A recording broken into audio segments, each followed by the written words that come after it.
Good day, I'm Twyla Whelan and this is your JIS news for Tuesday, February 27, 2024. Official results are still pending, but the Electoral Office of Jamaica EOJ is reporting a 29.6% preliminary voter turnout for the 2024 local government election. By comparison, the Special Services Group of police, military and election day workers, which voted 3 days before the rest of the population, saw a 42% turnout.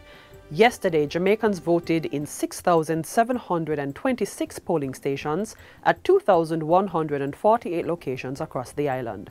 496 candidates contested the 228 electoral divisions, with another 3 vying for mayor of Portmore.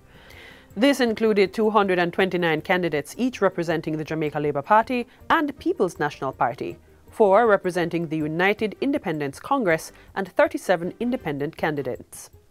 In a release, the EOJ says returning officers in each constituency have today begun the final counting of ballots at designated counting centres. In other news, about 157 former farm labourers and their descendants who lived informally in the Gravel Hill land settlement in Wakefield, Trelawney, recently acquired letters of possession to become legitimate home owners. The letters, which represent the first step towards receiving a land title for the residents, were handed over during a ceremony in the parish.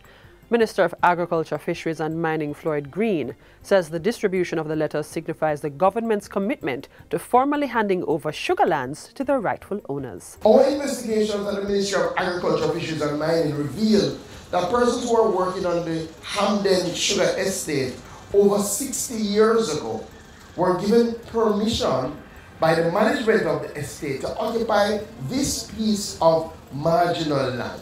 Despite that, they were unable to show proof that they were owners of these parcels of land. I am pleased to say that today, this comes to an end. The landowners will now be able to build permanent structures and have the necessary infrastructure. Meanwhile, Minister Green says the ministry will design a comprehensive program to provide titles to individuals who occupy agricultural lands for residential purposes. The Planning Institute of Jamaica, PIOJ, and the Heart NSTA Trust have signed a Memorandum of Understanding, MOU, to empower at-risk youth in several selected communities. The MOU between the two organizations will enable the delivery of interventions to communities identified in the government security plan. The selected communities are from the parishes of St. James, Clarendon, St. Catherine, Kingston, and St. Andrew, which have experienced the greatest consistent murder rates in the past decade. PIOJ Director General Dr. Wayne Henry says the collaboration comes against the backdrop of the social and economic realities that frequently confront residents of these communities, where the youth have not received adequate preparation for integration into the productive sector of society. We therefore expect this partnership to have a positive impact on the development landscape in Jamaica, particularly among volatile and vulnerable communities. Both the PIOJ and Heart NSTA Trust also support the National Plan of Action for Crime Prevention and have defined roles in the Plan of Action for the National Consensus on Crime and the CSP. The program will also give the young people access to life skills training, reading, numeracy and entrepreneurship training and certification. Meanwhile, Heart NSTA Trust Managing Director Dr. Tanisha Ingleton says the organization will facilitate data sharing for monitoring and evaluation while also providing programmatic assistance for interventions.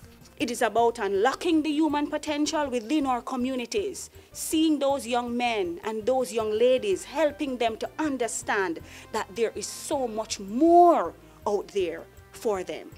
And finally, the Ian Fleming International Airport IFIA welcomed American Airlines' first flight to its facility last Saturday.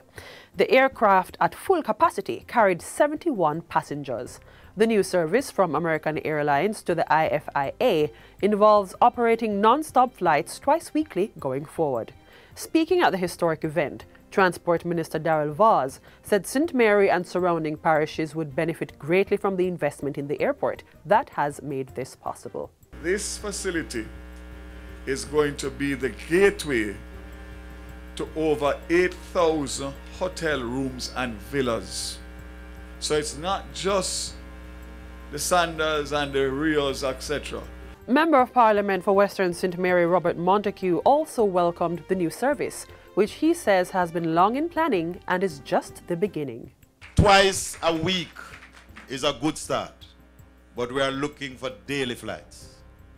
We are also looking for flights out of New Orleans, out of Atlanta, out of Tampa, because we have already had discussions with other airlines, because the day they heard American was coming, they too want to come.